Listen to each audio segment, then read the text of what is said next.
엔트로픽이 리만 가설의 하한을 올렸습니다. 수학자가 아니라 클로드가요. 41.6%에서 67.2%, 8월 10일입니다. 그 숫자, 37년 동안 0.8%포인트 움직였습니다. 제타 함수가 0이 되는 지점들이 있습니다. 뻔한 자리는 빼고요. 나머지가 무수히 많습니다. 그게 전부 한 직선 위에 있다. 이게 가설입니다. 167년째 아무도 증명을 못했어요. 그래서 수학자들이 대신 하는 게 있습니다. 최소 몇 퍼센트는 그 선 위에 있다. 그걸 증명합니다. 1974년 레빈슨 34.7%, 1989년 콜리 40.88%, 2011년 41.05%, 그 다음 41.27%, 최근 기록이 41.7%입니다. 37년 동안 0.8%포인트입니다. 어떤 벽은 원래 그렇게 안 움직입니다. 클로드는 67.2%로 올렸습니다. 한 번에 25%포인트가 넘습니다. 한국 기사 제목 중에 리만 가설을 풀었다고 적힌 게 있었습니다. 사실이 아닙니다. 클로드는 증명하지 않았습니다. 최소 비율을 올렸을 뿐이에요. 엔트로픽도 이렇게 적었습니다. 이번 방법이 증명으로 이어질 거라고 기대하지 않는다. 큰 성과는 맞습니다. 종류가 다릅니다. 실제로 한 일이 더 이상합니다. 새 수학을 만든 게 아닙니다. 논문 두 편을 합쳤습니다. 하나는 봄비에리가 2000년에 낸 겁니다. 다른 하나는 최근 연구고요.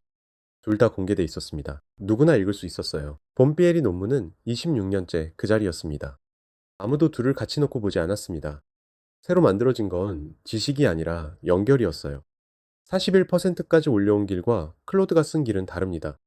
레빈슨과 콘리가 쓴 건 완화인자입니다. 그 길을 37년 다듬어서 41.7%까지 왔어요.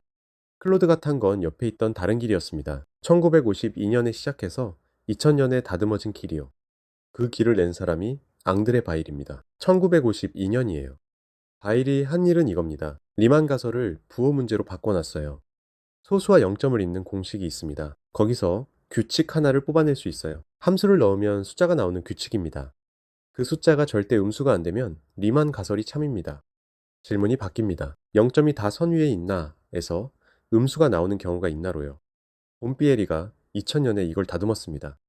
음수가 나오는 자리를 세면 선박 0점을 셀 수 있다. 정확히 절반입니다. 조건은 붙습니다. 선박 0점이 유한계일 때, 계산을 충분히 크게 잡았을 때, 수학이 원래 그렇습니다. 계산이 어렵습니다. 그래서 양수 쪽과 음수 쪽을 따로 뒀어요. 섞이는 항은 버렸고요. 클로드는 그 칸막이를 없앴습니다. 양수도 음수도 한 공간에 두고 버리던 한까지 살려서 통째로 계산했어요. 그게 25%포인트입니다. 엔트로픽 설명은 전체를 함께 다뤘다까지입니다. 그전엔 따로 뒀다는 저희가 뒤집어 읽은 거고요. 쓰는 도구 중에 리만 가설이 참이라고 치고 써야 하는 게 있었습니다.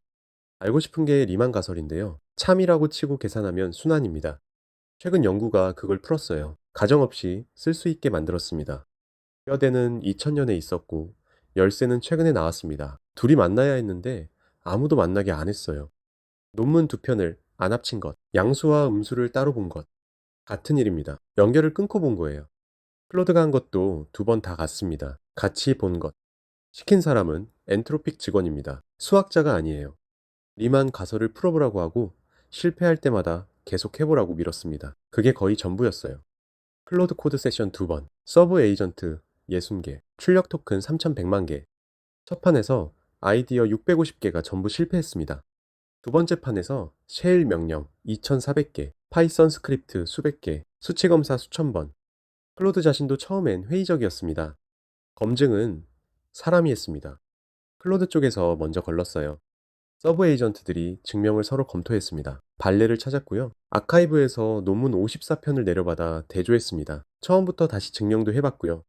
그 다음이 사람입니다. 엔트로픽 수학자 2명, 외부 전문가 2명. 외부 검토자 중 한 사람이 브라이언 콜리예요. 1989년에 40.88%를 증명했던 그 사람입니다. 37년 동안 자기 기록이 0.8%포인트 움직였습니다. 그 기록을 깬 결과를 자기가 읽었어요. 기계 검증용 증명도 따로 만들어서 표준 도구를 통과했습니다.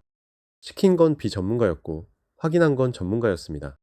이 구조를 40년 전에 짚어낸 사람이 있습니다. 돈 스완슨, 과학연구실에서 10년 일하다가 시카고대 도서관대학원 교수가 된 사람입니다. 논문이 어떻게 쌓이고 흩어지는지를 연구했어요. 1986년에 논문을 하나 냅니다. 제목이 깁니다. 생선기름, 레이노 증후군, 그리고 발견되지 않은 공공지식, 레이노병이 있습니다. 손발 혈관이 수축해서 손끝이 하얗게 되는 병이에요. 스완슨이 문헌을 뒤지다 이상한 걸 봅니다. 레이노병 논문들은 이 병이 혈액 점도가 높을 때 심해진다고 했습니다. 생선기름 논문들은 생선기름이 혈액 점도를 낮춘다고 했고요. 둘 다 출판돼 있었습니다. 그런데 서로를 한 번도 인용하지 않았어요. 읽는 사람이 달랐거든요.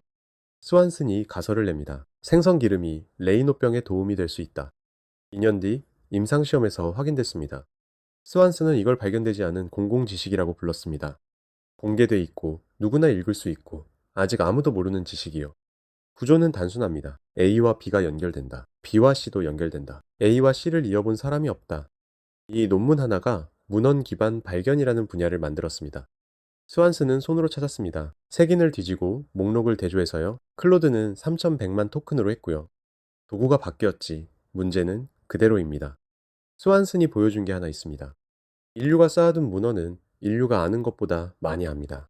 그가 다룬 건 의학이었어요. 분야가 잘게 나뉘고 논문 수가 많으니 빈틈이 있을 만합니다. 수학은 다를 줄 알았습니다. 논리가 촘촘하고 중요한 문제는 세계가 들여다보니까요. 아니었습니다. 거기서도 26년 묵은 연결이 남아 있었어요. 그럼 질문이 바뀝니다. 이미 알아낸 것 중에 아직 아무도 모르는 게 얼마나 남았을까? 그걸 꺼내는데 AI를 어떻게 쓰느냐? 스완스는 여기서 멈추지 않았습니다. 도구를 만들었어요. 스모라이저와 함께 만든 프로그램입니다. 이름이 에로스미스.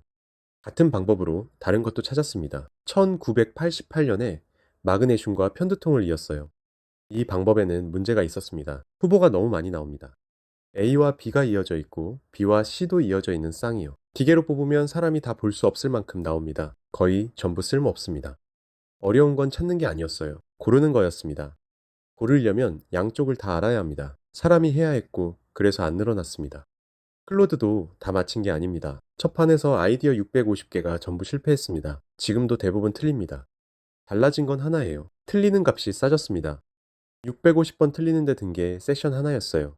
성공률이 낮아도 됩니다. 시도를 많이 할 수 있으면요. 스완스는 색인을 손으로 뒤졌습니다. 한 번 틀리면 몇 주였어요. 아무 데서나 되는 게 아닙니다. 답을 채점할 수 있어야 합니다. 수학은 검산이 됩니다. 클로드가 낸 증명은 기계 검증 도구를 통과했어요. 콘니가 읽었고요. 스완슨의 가설은 2년 뒤 임상시험에서 확인됐습니다. 둘 다 확인 장치가 있었습니다. 채점이 안 되는 분야에서는요, 그럴듯한 연결이 끝없이 나오고 걸을 방법이 없습니다. 그럴듯한 게 많아지는 건 도움이 아닙니다. 연결을 만드는 쪽보다 확인하는 쪽이 먼저입니다.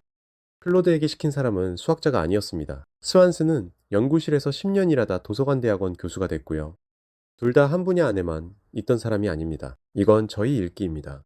레이노병과 생선기름이 안 이어진 이유를 다시 보면요. 논문이 없어서가 아니었습니다. 읽는 사람이 달랐던 겁니다. 경계는 원래 아무도 안 읽는 자리였어요. 지금은 읽어줄 게 생겼습니다. 클로드가 읽은 논문은 아무나 읽을 수 있는 논문이었습니다. 본피에리 논문은 26년째 그 자리였고요. 새로 생긴 건 논문이 아닙니다. 그 둘을 같이 놓고 볼 수 있는 쪽이었어요. 스완슨이 1986년에 한 일도 그거였습니다. 이건 AI가 얼마나 똑똑해졌나에 대한 얘기가 아닌 것 같습니다. 우리가 이미 알아낸 것 중에 아직 아무도 모르는 게 얼마나 있느냐, 그 얘기죠. 댓글은 전부 읽고 답을 답니다. 여러분 분야에도 있을 겁니다. A와 B는 알려져 있고 B와 C도 알려져 있어요. A와 C를 아무도 안 이어본 것, 뭐가 있을까요?